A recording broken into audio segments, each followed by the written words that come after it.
4 clés pour rendre nos messes plus missionnaires. D'où sont parties l'idée de ces 4 clés? C'est deux choses. Ah oui, je ne vous ai pas dit, je suis prêtre de la communauté de l'Emmanuel. Et dans la communauté de l'Emmanuel, on a une marotte qui est l'évangélisation de rue.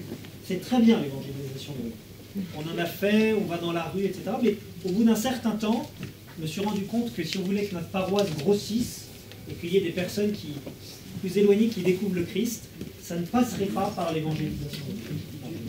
On pourrait être traité d'hérétique par mes frères et sœurs de communauté, mais ce n'est pas ça qui va faire grossir nos paroisses. L'évangélisation de rue est fondamentale, je pense, d'abord pour ceux qui vont évangéliser. Elle est l'occasion de nous rappeler jusqu'où va notre désir que la bonne nouvelle soit annoncée. Mais pour ceux parmi vous qui avaient fait beaucoup d'évangélisation de rue, vous verrez que ce n'est pas ça qui a massivement fait grandir la taille de vos paroisses. Et qu'est-ce qui fait que la taille de nos paroisses va pouvoir grandir? C'est quand notre assemblée dominicale, tous nos paroissiens, sont convaincus qu'il faut qu'ils invitent à la paroisse. Et qu'ils se disent, mais ce qu'on vit là, c'est extraordinaire, il faut que j'en parle. Et vous avez sans doute fait l'expérience comme moi, que vous êtes convaincus que ce qu'on vit là est extraordinaire. Pourquoi? Parce que le Christ se rend présent sur l'autel. Sauf que quand vous allez emmener votre voisin, eh bien, c'est pas évident qu'il voit tout de suite le Christ présent dans l'autel, dans une messe qui parfois peut sembler bien compliquée à comprendre. Et puis vous avez aussi sans doute fait la même expérience que moi, qu'il y a un dimanche où vous vous dites, c'est extraordinaire, là, la messe est superbe, on est porté par le chant, la musique est vraiment enthousiasmante, on a été bien accueillis au début de la messe, le prêtre fait une homélie extraordinaire où vous avez le cœur en feu et vous dites, c'est tellement dommage que mes voisins ne soient pas là, j'aurais adoré qu'ils soient là. Et alors vous vous dites, bon, je me chauffe, dimanche prochain, je propose aux voisins de venir, et le dimanche d'après, eh bien, vous avez Josiane qui anime la messe, un grand chant à moissonner, un organiste à 2 doigts. Le prêtre vous fait une homélie sur l'apocatastase chez Origène. Et vous avez votre voisin que vous avez réussi à emmener, qui vous regarde, et vous vous dites intérieurement 2 choses. Vous lui dites, d'habitude, c'est pas comme ça. Et vous vous faites une promesse intérieure, plus jamais j'invite quelqu'un à ce truc-là, c'est pas pour eux. Est-ce que ça vous parle, ce que je vous dis là? Bon, très bien. Et donc, c'est partant de ce double constat que nos messes, en fait, sont en dents de scie. Et partant de ce constat que si on veut que la paroisse grossisse et évangélise, eh bien, ça passera par les paroissiens qui iront inviter leur cercle d'amis, qu'on a réfléchi avec notre équipe paroissiale à qu'est-ce qu'on pouvait changer pour rendre notre messe plus accessible, sachant qu'on est tous d'accord là-dessus, on est catholique et que notre messe, à la fois c'est notre vitrine, et à la fois c'est quelque chose qui n'est pas évident, qui n'est pas très accessible pour un non-croyant. Quelle est la cible? Vous savez, tout à l'heure, pour ceux qui étaient à l'atelier sur l'accueil, il faut toujours un peu savoir qui on veut viser. Nous, notre première cible, c'était de viser les personnes qui sont chrétiennes, mais qui ne vont pas à la messe. En particulier les parents d'enfants du catéchisme, par exemple. C'est vraiment une cible qu'on cherchait à atteindre. Et pour ça aussi, un des enjeux, c'est que vous puissiez faire cette expérience qui n'est pas évidente de vous dire, si j'étais un non-catholique et que je rentrais dans une messe, qu'est-ce que je comprendrais et comment je sentirais cela? Faites l'expérience peut-être plus facile dans notre imaginaire. Imaginez que vous alliez à la mosquée. Vous êtes emmené par un collègue de boulot qui vous dit « Viens découvrir ma communauté » et vous arrivez dans cette mosquée. Et vous allez voir des gens qui se lèvent, qui se mettent à genoux, qui disent des choses. Vous vous dites « Est-ce que je peux les dire ou est-ce que je ne peux pas les dire? Qu'est-ce que je dois faire ?» Je pense que faisons cette expérience émotionnelle de nous dire « Projetez-vous dans… » Peut-être que certains parmi vous sont déjà allés à une prière à la mosquée, mais on sera perdu. Donc, 4 clés pour rendre nos messes plus accessibles. Je ne vais rien dire de très nouveau, hein. C'est du basique. L'accueil. On a eu 1 heure d'atelier là-dessus, donc je vais en reparler un peu parce que tout le monde n'était pas à l'atelier d'avant sur l'accueil. Notre musique. la beauté de notre liturgie avec des gestes qui parlent, faire parler le beau, et puis nos homélies. 4 clés. Si vous vous lancez dans cette transformation missionnaire de votre messe, je vous donne tout de suite 1 ou 2 conseils. Le premier conseil, faites ça sur uniquement une messe de la paroisse. Ne vous dites pas, on va transformer toutes les messes de la paroisse en messe missionnaire. D'abord parce que, moi j'ai appelé ça la messe 2.0. Il y a des tas de gens à la paroisse qui n'ont aucune envie de voir une messe, de voir changer, la messe changer. Hein. Donc, offrez des lieux refuges où les gens qui veulent une messe 1.0 la retrouveront comme ils l'aiment.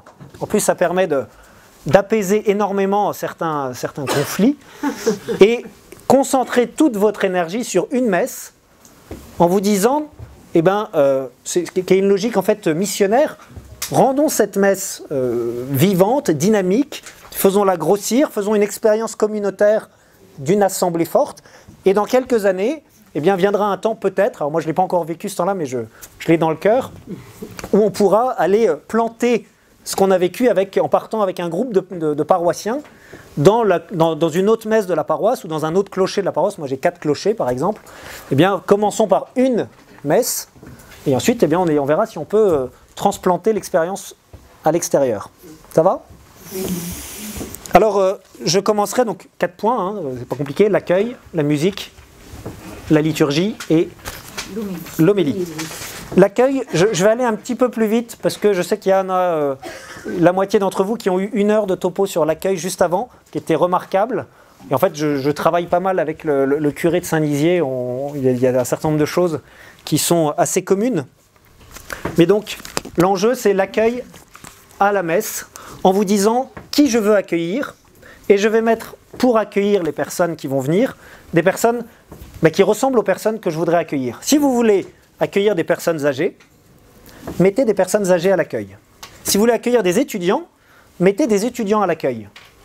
Mais si vous voulez accueillir des étudiants et que vous mettez des personnes âgées, ça ne marchera pas. Et inversement, si vous mettez des étudiants pour accueillir des personnes âgées, ça ne marchera pas non plus. Et donc, il y a ce principe qui est juste du bon sens, de se dire, formons une équipe accueil, avec des gens où on réfléchit qui je veux accueillir et je vais mettre ces personnes-là. La deuxième chose, mettez dans votre équipe accueil quelqu'un qui a un cœur de pasteur, un disciple missionnaire, appelez ça comme vous voulez. J'ai envie de dire, mettez les meilleurs dans votre équipe accueil et pas les personnes pour porter le service. Pas des personnes qui auraient, où vous dites, tiens, ça lui fera un petit service, je ne sais pas quoi lui faire faire. Parce que c'est un service, en réalité, qui est à la fois très accessible et à la fois extrêmement compliqué parce qu'il est très gratuit et dans l'amour du prochain. Il y a un vrai enjeu, si on veut que cet accueil ne soit pas du marketing et de l'accueil de supermarché, que ce soit fait au nom de l'amour des personnes que l'on va rencontrer. Nous, notre équipe accueil, elle se retrouve 1 demi-heure avant le début de la messe. Ils commencent par aller prier ensemble à la chapelle pour prier pour les personnes qui vont accueillir.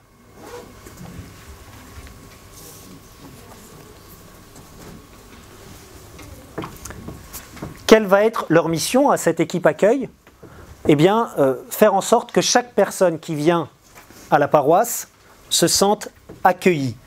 Tout simplement qu'on ait pu lui dire bonjour. Les premières personnes qu'elles vont voir à la paroisse, ce n'est pas le prêtre, c'est l'équipe accueil. Et il y a des tas d'études qui montrent que dans les 10 premières minutes, on s'est fait une idée si on reviendra ou pas. Donc, nous, l'objectif, c'est qu'une personne qui arrive à la paroisse, avant qu'elle se soit assise, 3 personnes aient pu lui dire bonjour. Qu'on lui ait dit 3 fois bonjour. Un autre point essentiel, me semble-t-il, à l'accueil, c'est de permettre aux personnes de garder l'anonymat. Vous avez peut-être fait, comme moi, cette expérience, vous arrivez dans une paroisse, moi je l'ai fait ça pendant des années, mais en fait, quand je le relis, je me dis que c'était une hérésie. Et le prêtre, plein de bonne volonté à la fin de la messe, dit « Y a-t-il des nouveaux dans l'assemblée ?» Alors il y a la moitié des nouveaux qui sont en train de se faxer sous leur chaise pour pas qu'on les voit. Est-ce qu'ils peuvent lever la main? Alors il y en a 1 ou 2 courageux qui lèvent la main. Vous allez vous lever? Oh là là. Et on va dire un « Je vous salue Marie » pour vous. Nous on est très « Je vous salue Marie » dans les manuels. Et vous imaginez l'expérience, enfin je sais pas pour vous, moi je suis pas un timide donc ça me traumatise pas. Mais ceux qui sont un peu timides, vous les obligez dans une foule où ils connaissent personne, à se mettre debout devant tout le monde, à être comme ça debout alors que tout le monde est assis, et on va prier un Je vous salue Marie. C'est le Je vous salue Marie le plus long de leur vie. Et il y a un enjeu dans notre accueil, c'est à la fois d'avoir cette délicatesse d'âme, d'accueillir chacun, en particulier le plus pauvre, et en même temps de permettre à chacun d'avoir son anonymat pour se dire, bah, si j'ai envie d'être dans mon coin, parce qu'en fait, rappelez-vous, on se met dans les yeux d'un non-croyant. Il vient et il observe. Il est en train de se dire, dans quoi je suis tombé ? Eh bien, il faut qu'il ait la possibilité de pouvoir rester en retrait. Il est très bon d'avoir dans vos églises quelques bancs bien au fond, où on peut se cacher.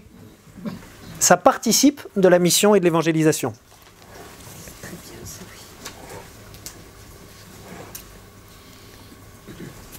Nous, notre équipe accueil, on a veillé à ce qu'elle soit identifiée. Alors, on l'identifie avec, tout simplement avec des écharpes. Nous, il y a une couleur de la paroisse, c'est le rouge. Pourquoi ? Parce que c'est une couleur flash. Et parce que dans mon ancienne paroisse, il y avait l'orange, donc je ne pouvais pas reprendre l'orange, que j'aurais bien aimé.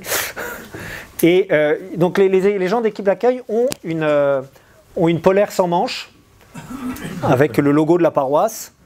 Et puis, il y en a qui n'aiment pas porter une polaire, trouvent que ça fait trop visible, donc ils mettent une écharpe rouge. Et on essaye qu'on accueille à l'extérieur, tout simplement en aidant les gens à stationner, ou en leur disant où est-ce qu'ils peuvent trouver des places. Nous, notre église à Vélizy, il y a un parking de 300 places, mais à 500 mètres de là, et les gens ne savent pas y aller. On a fait un petit flyer qui indique où vous pouvez stationner. Dans mon ancienne paroisse, le parking était à 200 mètres, et on a fait un petit truc amusant. Il y avait une personne qui était là et qui donnait un parapluie quand vous sortiez de votre voiture pour aller jusqu'à l'église. Je peux vous dire que le réchauffement climatique, c'est vrai, parce qu'on n'a pas beaucoup utilisé... Il ne pleut pas souvent le dimanche, malheureusement. Mais c'est un truc tout bête. Et des gens nous ont dit qu'ils avaient été hyper touchés par ça. On s'est sentis accueillis, on a pris soin de nous. Encore une fois, l'enjeu profond, c'est de le faire par amour du frère qu'on accueille, pas comme du marketing. Et je pense que le même geste peut être fait de deux manières.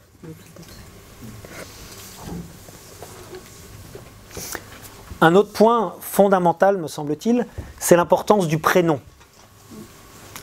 Pourquoi je vous disais, je veux des gens qui soient disciples missionnaires dans mon équipe d'accueil, c'est parce qu'il faut aussi qu'ils soient capables d'aller interpeller, pas à l'entrée. À l'entrée, les gens, on leur dit bonjour. À la sortie, je ne vous connais pas, vous venez pour la première fois, donc c'est bien d'avoir des gens réguliers. Quel est votre prénom ? Alors vous avez sans doute fait comme moi l'expérience de... Je vous demande votre prénom. Quel est votre prénom ? Dany. Dany. En fait, je n'ai pas écouté sa réponse. Et à la demi-seconde après que ce monsieur m'a dit son prénom, je ne m'en rappelle pas. Enfin, je ne sais pas si ça vous est déjà arrivé, moi ça m'est arrivé une dizaine de fois. Alors je vous donne... D'abord, la première chose, c'est de se rappeler à quel point le prénom dans la Bible est quelque chose de fondamental. Quand Dieu donne son nom au buisson ardent, c'est un moment décisif. Au moment où on a un nom, je peux appeler la personne. Je crée un lien, je ne suis plus un anonyme.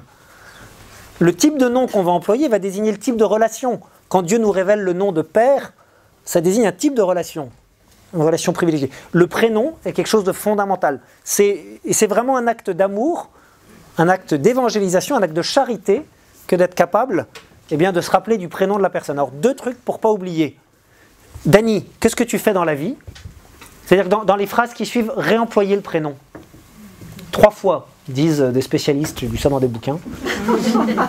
Et la deuxième chose, en tout cas qui chez moi marche assez bien, au moment où Dany me donne son prénom, là je l'ai déjà dit 2 fois, vous voyez, normalement bientôt ça va être bien ancré, j'essaie d'assimiler dans mon esprit, est-ce que je connais un autre Dany ? Ah oui, ça l'aide. Bon, je connais Dany Briand. Et donc, la prochaine fois que je vais le voir, il est fort probable que j'ai oublié son prénom, mais je ne sais pas pourquoi, il y a Dany Briand qui va apparaître dans mon esprit. En tout cas, voilà, je vous partage un truc qui avec moi marche.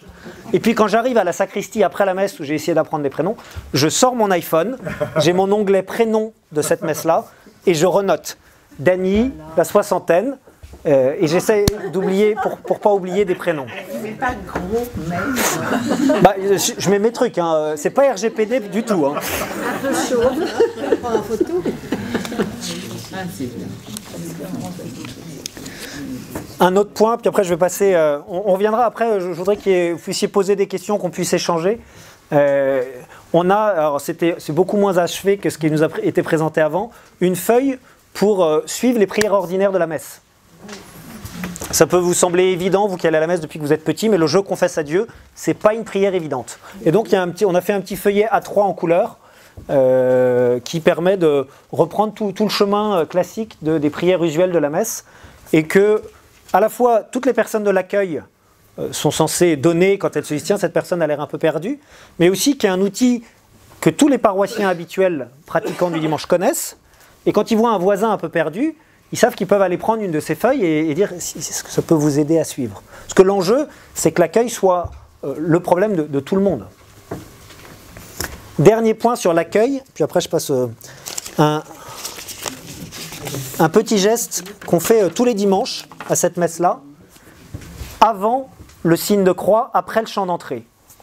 Le prêtre entre en procession, on chante le chant d'entrée, et puis la première chose que fait le prêtre, eh bien, il va dire « Soyez tous les bienvenus », il accueille tout le monde, et je vais vous demander maintenant d'aller demander le prénom de la personne la plus proche que vous connaissiez, dont vous ne connaissiez pas le prénom. Vous allez juste lui demander son prénom, et vous engager à prier pour elle.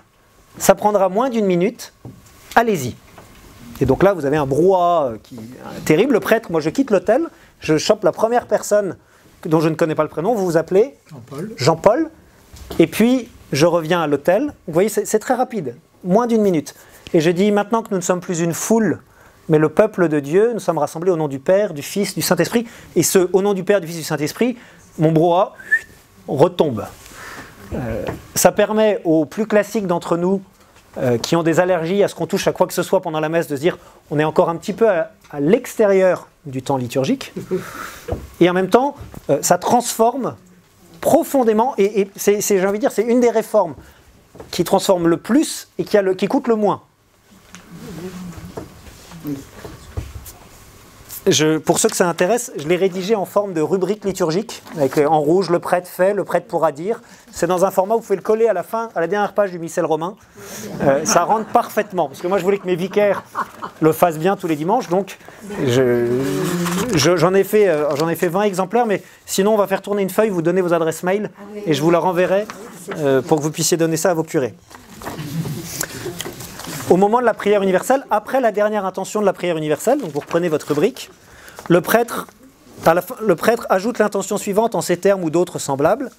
Prenons quelques instants de silence. Pour prier aux intentions de la personne dont nous avons reçu le prénom au début de la messe. Vous allez voir, une fois qu'on a prié pour quelqu'un, quand on la revoit, on lui dit bonjour. Combien de fois j'ai entendu des paroissiens me dire « Je croisais telle personne à la paroisse, elle ne m'a pas dit bonjour. » Tout petit truc.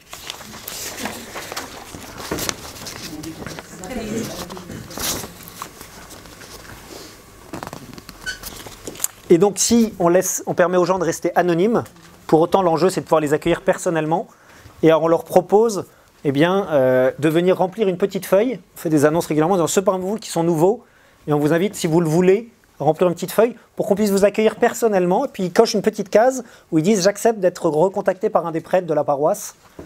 Et donc, ça marchote pour l'instant. Mais vous voyez, par an, j'avais 10-12 personnes qui nous demandaient d'être recontactées.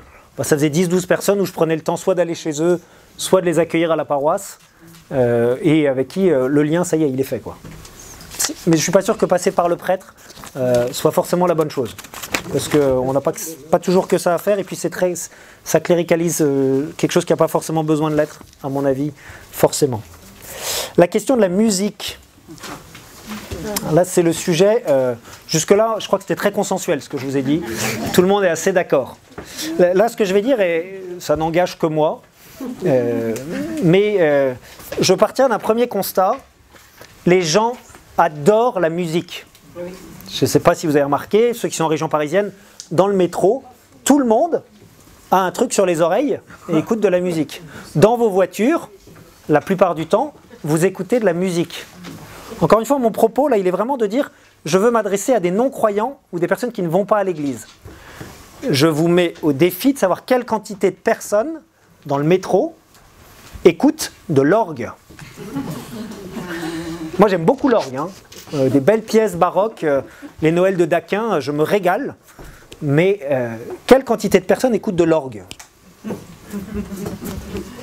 Donc nous, on a fait un choix sur la messe, sur cette messe, uniquement sur celle-là, eh bien, qu'il n'y aurait plus d'orgue, mais d'autres instruments. Alors, les instruments qu'on a privilégiés, c'est piano, guitare et une percussion. Attention, un percussionniste en liturgie, il faut qu'il soit très bon, sinon c'est une catastrophe.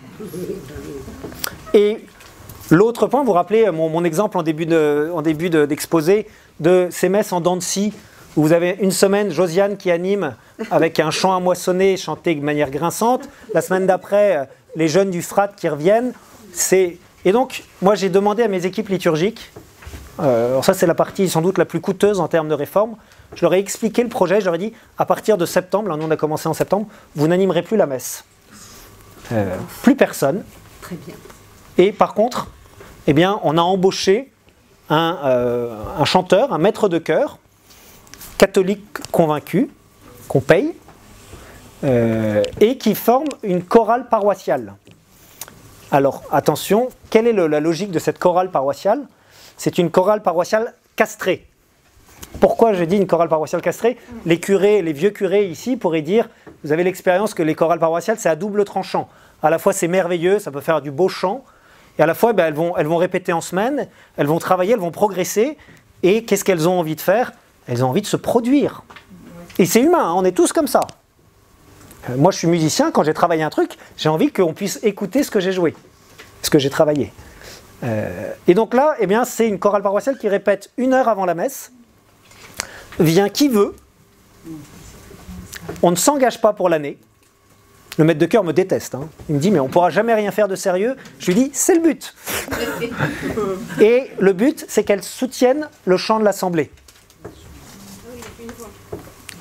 Ils chantent généralement à l'unisson pour la majorité des chants et à l'offertoire, au fur et à mesure, en fonction un peu de l'afflux, on arrive à faire un truc en polyphonie.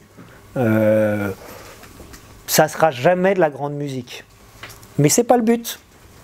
Je crois qu'on mesure la santé d'une communauté paroissiale au volume sonore quand l'assemblée chante. Quand vous arrivez dans une paroisse, là moi je suis hyper touché à Vélizy, ça fait qu'1 mois qu'on fait ça, mais la messe commence, les gens chantent à plein poumon.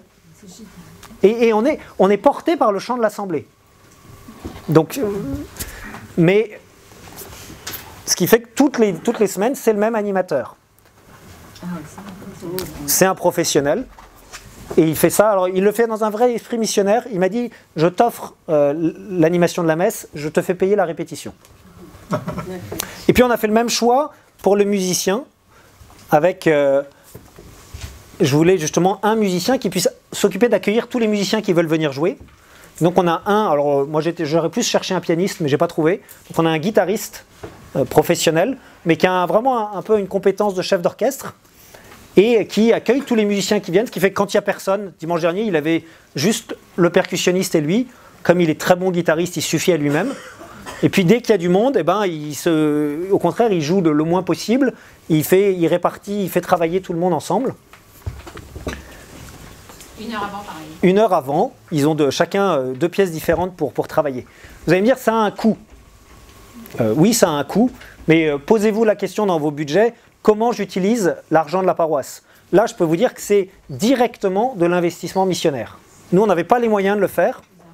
Et puis, en arrivant à la paroisse l'année dernière, en regardant un peu les comptes de la paroisse, j'ai vu qu'on payait 8 000 € de ménage par an. Oula. Bon, ben, j'ai expliqué aux paroissiens eh bien, qu'on pourrait faire le ménage nous-mêmes. Et donc, on a suspendu le contrat de ménage. Et nos musiciens nous coûtent moins de 8 000 € par an. Je ne crois pas qu'il y ait de paroisse qui puisse dire ce n'est pas possible pour nous. Ce qui peut être plus difficile pour certaines paroisses, je l'entends bien, c'est trouver les personnes. Il reste une question à laquelle je n'ai pas répondu, et on pourrait en débattre. Est-ce acceptable que la messe soit animée par quelqu'un qui serait un professionnel de musique, mais pas un croyant pratiquant habituel? Si on le forme en liturgie, je crois que c'est... Enfin, je sens une réserve intérieure, mais en tout cas c'est une question que je me pose. Bon, concrètement, ça me coûte 70 € par dimanche par un musicien. Donc ça me coûte 140 € par dimanche. Alors oui, très bonne question. Comment ça a été accueilli par la paroisse? Je dirais que ça c'est, vous savez quand vous êtes, les curés le savent, quand on arrive dans une paroisse, c'est comme au Monopoly, on vous donne un crédit réforme. Et on vous donne comme billet d'entrée 2 billets de 50 000 pour le crédit réforme. Et chaque réforme, chaque chose que vous allez changer à la paroisse, je vais changer la petite bouteille d'eau de la droite vers la gauche, a un coût. Donc il y a des réformes qui coûtent 2, il y a des réformes qui coûtent 10. Et changer les horaires de messe, c'est une réforme à 3 000. Changer le saint patron de la paroisse, c'est une réforme à 100 000. Et changer la réforme musicale, moi j'ai utilisé tout mon crédit, je suis à découvert. Mais qu'est-ce qui m'a sauvé? J'ai présenté ça aux équipes liturgiques un soir. J'avais un peu travaillé, on avait beaucoup travaillé là, en amont comment j'allais le dire. On l'a travaillé avec l'équipe d'animation paroissiale. J'ai expliqué longuement le projet et l'enjeu missionnaire du projet. Et puis à la fin de la soirée, j'avais un mail, copie, tous les membres de l'équipe liturgique. Il y avait un des membres qui envoie un mail disant « Je suis contre ce projet du curé, je vous invite à vous manifester. Oh. » J'ai un tempérament extrêmement patient, donc je me suis jeté sur mon clavier pour lui faire une réponse cinglante. Et mon vicaire sage m'a attrapé en me disant « Wow, t'excite pas, réponds pas maintenant. » Et en fait, les animateurs ont répondu entre eux. Il y a eu pendant une semaine des répondre à tous. Et beaucoup d'animateurs ont dit, et ça m'a énormément touché, ça nous dérange dans notre service, ça nous dérange dans ce qu'on aime profondément, mais on voit l'enjeu missionnaire, alors on va suivre. Et je n'ai jamais répondu à ce mail. C'est des animateurs qui, entre eux, et alors oui, il y a des mécontents, hein, bien sûr. Mais en fait, le projet, ils ont réussi à entrer dedans. Bon, un peu en souffrance, je crois, mais...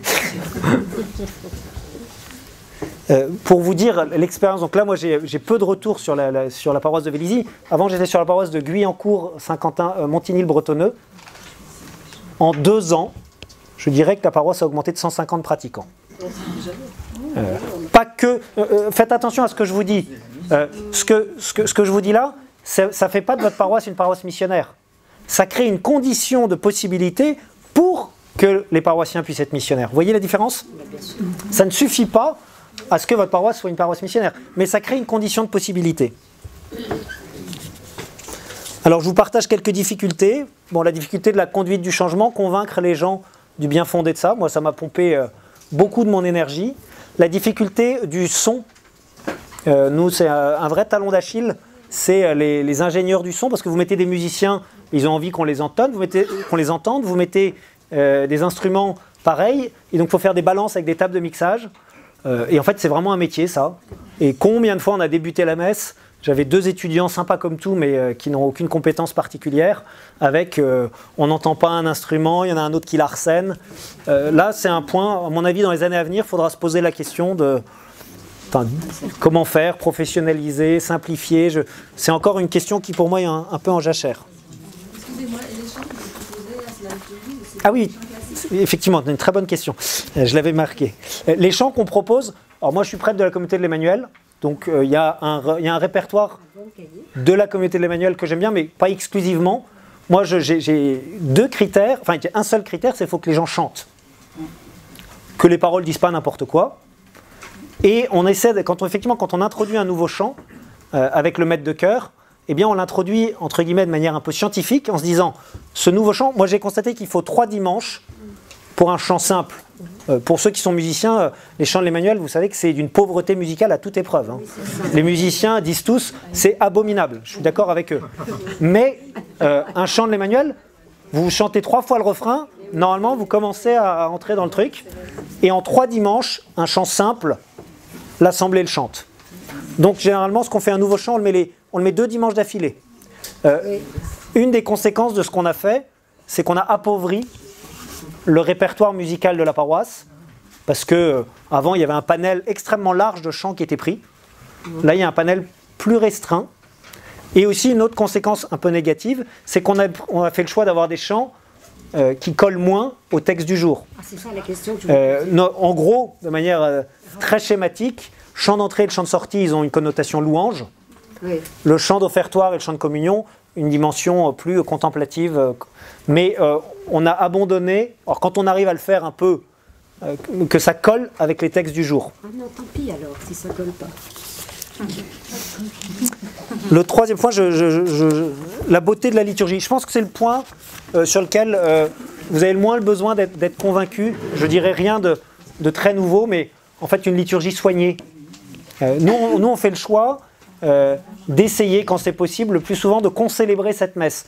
En plus des messes qu'on a déjà célébrées. On a 5 messes du dimanche, on est 3 prêtres, mais généralement on essaye de venir pour que ce temps-là soit vraiment le sommet de la semaine. L'expérience que j'avais à Guyancourt, c'est qu'en fait à un moment ça devenait une évidence que cette messe-là était le moment où on retrouvait toute la famille paroissiale et où on avait la joie d'être ensemble, et puis que c'était l'occasion vraiment de porter ensemble, les 3 prêtres, cette messe-là. J'ai bien conscience que c'est une réalité qui est reproductible quand on est plusieurs prêtres ensemble. Nous, on est d'une même communauté, on vit ensemble, il y a un engagement communautaire. C'est pas forcément reproductible. Et le choix des chants donc est fait par qui? Par le maître de chœur avec vous? Le maître de chœur, une fois toutes les 6 semaines, oui. On fait ensemble 6 messes. On passe 2 heures ensemble, on choisit 6 messes, ça permet d'avoir cette vision transverse d'une messe par rapport aux autres. Et on fait ce choix, on fait ça comme ça. C'est toujours le même endroit et la même heure. Ah, c'est toujours. Il y a une messe. Moi, vraiment, le concept, c'est de dire une messe missionnaire. Donc, c'est la messe de 11h15 à Vélizy. Et c'est pas équitable, mon système. C'est missionnaire. Enfin, c'est ça la logique. Je dis ça, je sais que j'ai du mal à gérer aussi le fait que ce soit pas équitable. Hein. Je vous dis pas que... La beauté de la liturgie, des petites choses toutes bêtes, mais en fait, plusieurs gestes liturgiques. On avait mis en place une procession de l'évangéliaire. Nous, on avait dans l'ancienne paroisse, ce n'est pas le cas dans ma paroisse actuelle, on avait des servants d'assemblée, les servants d'autel, de pouvoir déployer aussi certains gestes, par exemple le geste de la paix du Christ. Eh bien, le prêtre allait donner d'abord la paix du Christ à toutes les servantes d'assemblée qui étaient en rang devant, et elles allaient porter la paix du Christ dans toute l'assemblée. Des petits gestes qui colorent un peu la liturgie et puis qui parfois aident aussi à se rendre compte, par exemple, que la paix du Christ, elle part de l'autel pour être diffusée dans l'assemblée. Le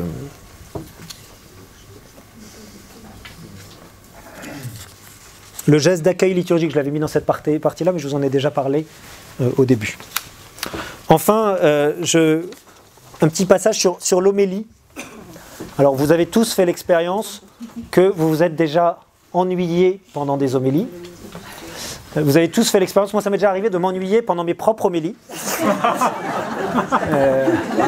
Et je crois que, alors je dis ça à mes frères prêtres, nous devons nous taire si on a l'impression qu'on est ennuyeux, quoi.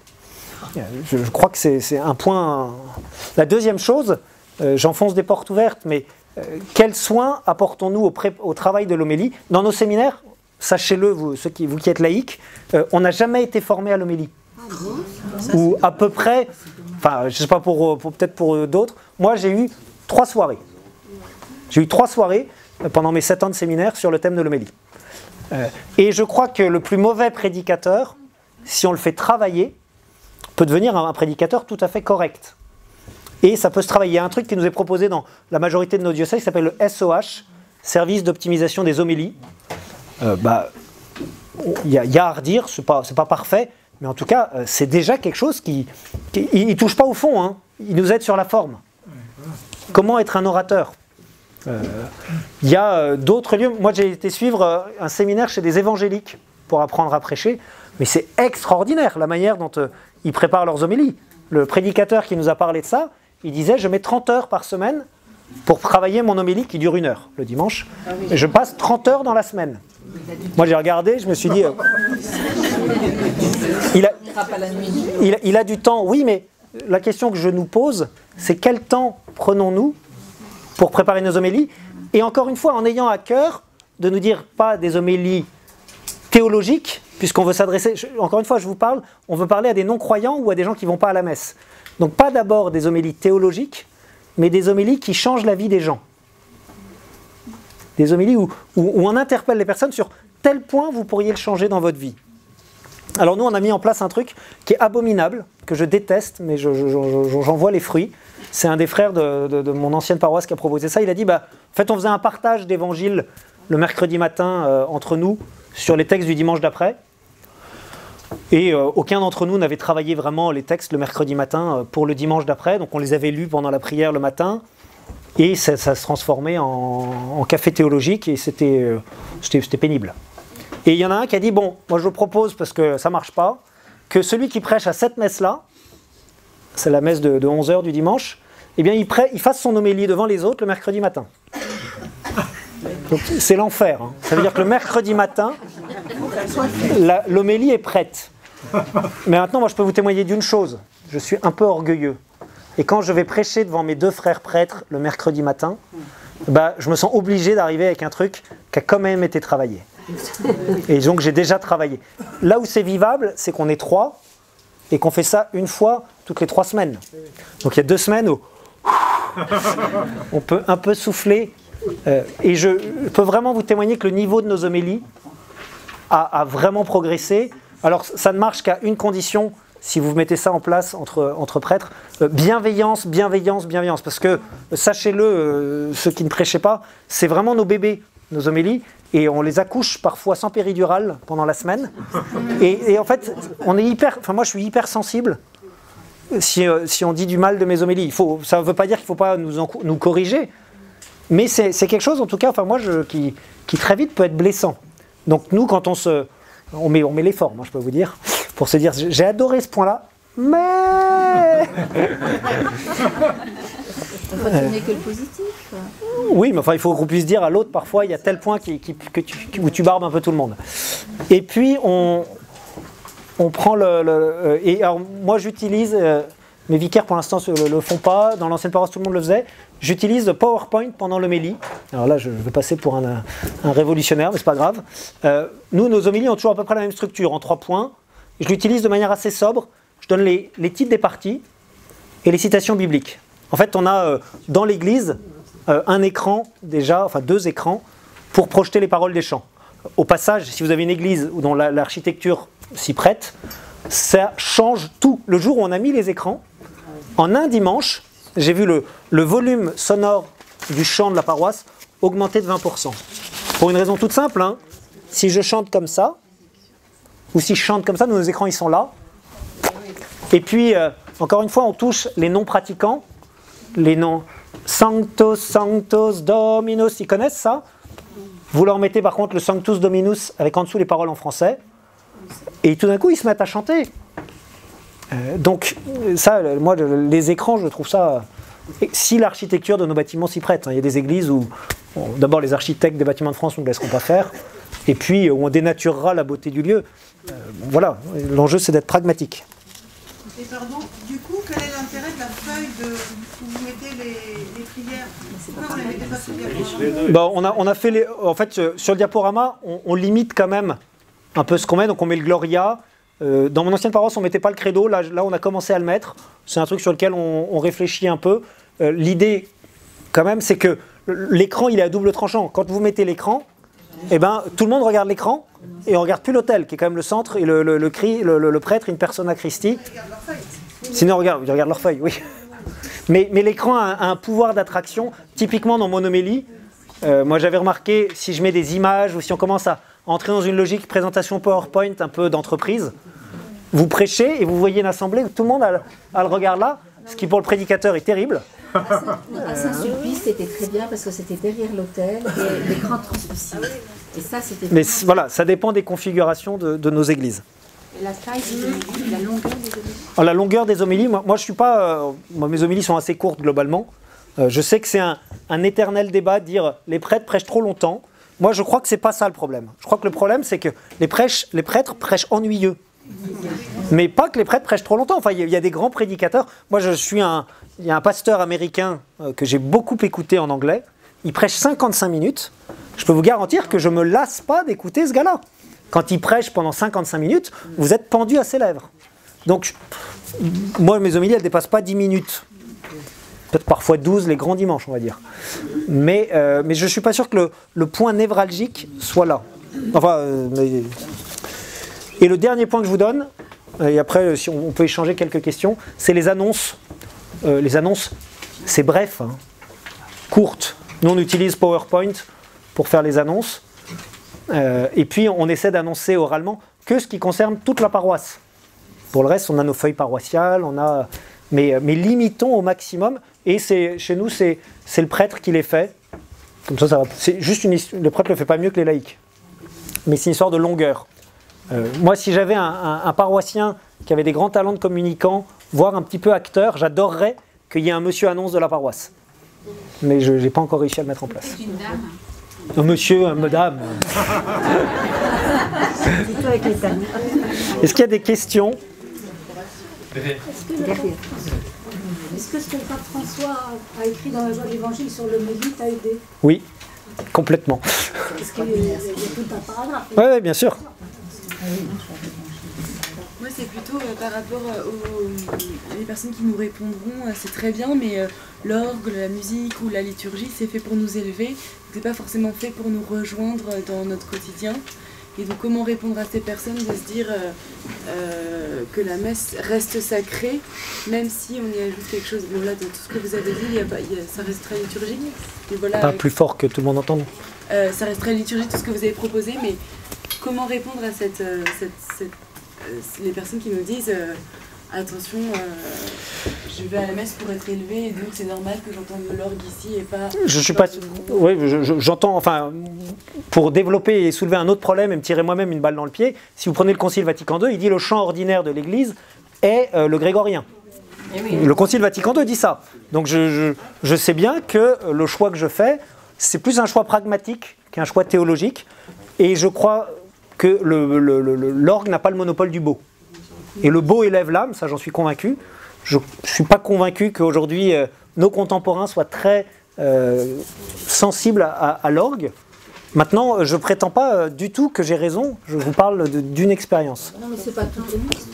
Je me permettrais d'évoquer, quand on voit des messes de communautés africaines, elles ont une joie extraordinaire, tout en ayant une place du silence. Et en fait, là, on n'a pas parlé, mais ce qui va donner l'espace du silence, c'est le silence. Bien sûr.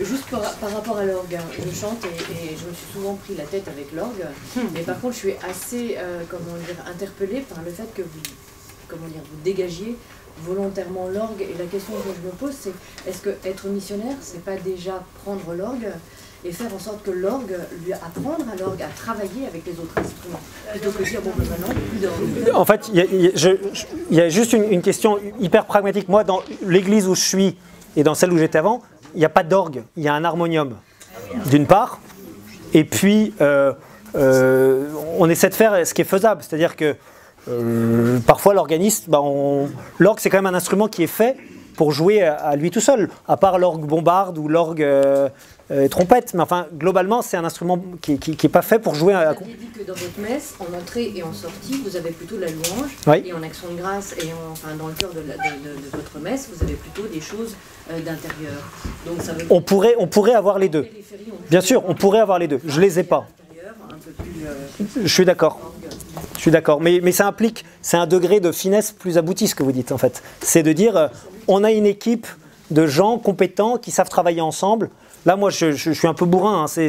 C'est pallier au plus urgent. Comment je fais rapidement pour que ma messe soit plus missionnaire de manière simple. Après, je suis entièrement d'accord avec vous. On peut affiner, me semble-t-il. Ça peut évoluer, mais c'est vrai que le lieu... Oui. Je voulais juste partager un geste que j'appréciais beaucoup quand je suis allée au Liban. C'est le partage de la paix. En fait, le prêtre donne la paix aux deux servants d'hôtel qui vont à chaque ligne et se la transmettre de cette manière-là, en mettant les deux mains et la personne et la paix se propage de voisin en voisin. Ce que font les moines en France dans les monastères. Oui. Moi, j'appartiens à deux paroisses. Il y a une dans laquelle le prêtre est là depuis 10 ans, c'est un prêtre l'Emmanuel, au Portugal. Et là, il vient d'accumuler une autre paroisse, c'est une paroisse ancienne.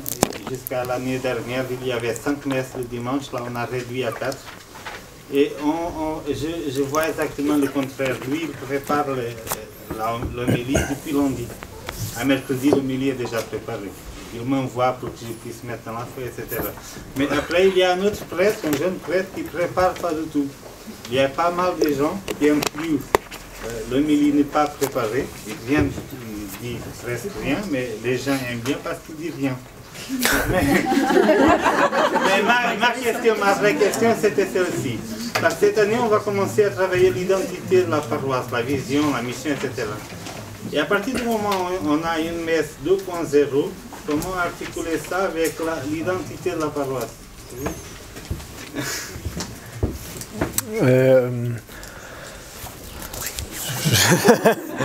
Enfin, l'identité de la paroisse, j'ai envie de dire, moi l'expérience que j'ai vécue, c'est que la messe 2.0 est devenue l'identité de la paroisse. Et effectivement, il y a une partie des gens à qui ça déplaît. Et donc ceux qui vivent la messe 1.0, en tout cas l'expérience que j'avais dans l'ancienne paroisse, là, moi j'ai pas assez de recul, bah, ils se sentent un peu délaissés. Mais ça, je le confesse. Donc, qui disait l'identité 2.0.